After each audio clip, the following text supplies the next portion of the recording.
Okay, we're gonna dive right into how to make a highlight tape. What to include: your player profile, your accomplishments, no singing music in the background, your best plays in the beginning, and stack clips from the same game. Okay, so these 2 points are the most important things that I'm about to talk about. Accomplishments, if you don't have accomplishments, then you don't have to add them in, because I didn't necessarily have accomplishments. So your best plays in the beginning. The reason why you want to have best plays in the beginning is, here's a little graph. This is your highlight tape.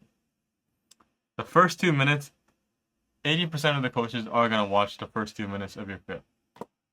Then by 4 minutes in, more than half. This number could even be lower. People are going to stop watching your video if it's not interesting. So in the first 2 minutes, you need to create a bias. What is this bias? This bias is for coaches to think subconsciously, okay, this guy is good. This guy knows how to play. Let's see what he has. Right? So he's coming out with a bias that you're a good player. And the rest of it is just confirming the bias. It's like, boom, another good play. Okay, got that a check. Another check. Checkpoint here, checkpoint here. Everything else just to confirm that his decision making is already good.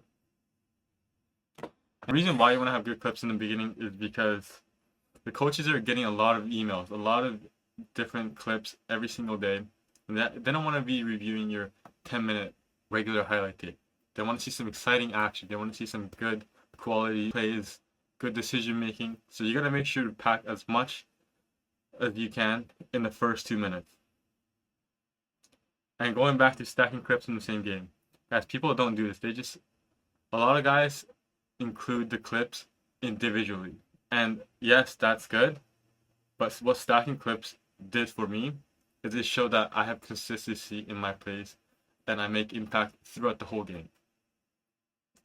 So having that stack of clips from the same game is just a really good way for me to show my ability. What to not include. You gotta cut the BS. Show only yourself. Don't have plays that's the ball's outside the play or your teammate is messing up. Just cut that out. Plays that have no positive outcomes.